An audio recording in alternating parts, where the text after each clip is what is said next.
Memorial Intelligence Center of Nassau County. Such a tremendous organization. Having spoken to an audience of this size since I was Cold War chief at Camp Economic back in 1988. And I'm just as nervous now as I was back then, although I am dressed a little bit better. Let me start by thanking Howard Mayer. Howard is our past chairman, as you know, and my mentor at the Center. I also like to thank our current chairman, Steve Markowitz, our fellow board members, and the Center's wonderful staff. Speaking of mentors, I'd like to take a moment to acknowledge my colleague, Tom Vinci.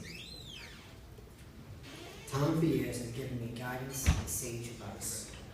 He's always supported my charitable endeavors, and because of Tom and our firm, Stewart Title, I've been able to give him my time and resources to the Center. And for this, I'm very grateful. Thank you, Tom.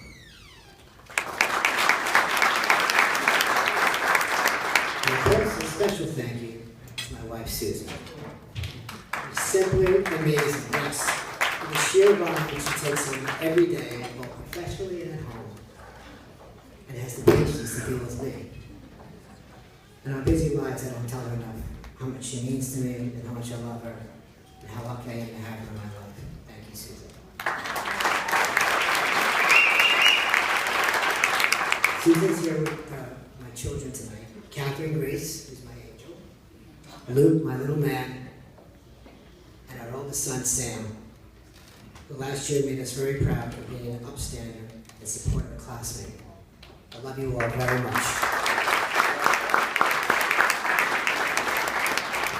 I'm also grateful to have my siblings in my life, Mariella, Joseph, and James, as well as my many friends and clients who have stood by me, not only tonight,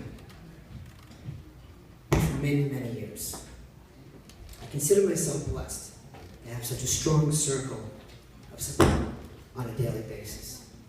A foundation that makes the journey of life fun and rewarding. Thank you. When Howard asked me to join the board, I immediately thought of my parents. My mother, who is with us here tonight and holds the title of Grandma Mary, was a lifelong volunteer. I can remember joining her on countless trips to drop off clothes and food to the needy in our community, and always doing it quietly with grace and dignity. I thought about my father. See, my father served in World War II. He enlisted in the Army right after the attacks of Pearl Harbor at the age of 18 and was shipped off to Europe. There, he met a Jewish soldier in his unit named Alan Sarafkan. They immediately hit it off and survived the entire war, in part by looking after each other. And they were together in the end in 1945 when their unit walked the grounds of Auschwitz, just weeks after it was liberated. They stayed dear friends after the war and were able to enjoy the better moments of life. Their children's baptisms, bat mitzvahs, and especially their daughters' weddings. And Alan was at my father's side for his last days when he lost his battle with cancer. For my father, the experience of the war forever shaped his lessons on humanity. One lesson was simply that people do not have to be from the same religion or background as you to become loyal and dear friends, as Alan was to my father. The second lesson was that the Holocaust did happen. I can recall, like it was yesterday, sitting down with my father when I was in junior high. That's middle school for everyone under 40. I remember my father and I weren't particularly close, and this was a very poignant moment, sitting down at the dining room table with his very focused eyes and telling me that the Holocaust happened in a very civilized society, one that gave us great science, art, and music, also gave us this atrocity. I remember it really like it was yesterday. It was an amazing moment. He had photos that he pulled out from a drawer. Photos of his fellow men. And photos of Auschwitz. It was very powerful history just sitting on a dining room table. And he wanted me to remember not to work hard, not to let it happen again. Also, when I was asked to be an honoree tonight, I thought of the message of tolerance.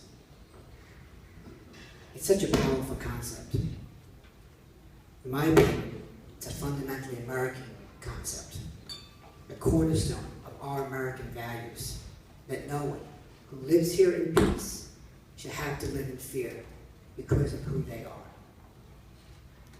And it breaks my heart to hear about children today living in fear and anxiety about being bullied.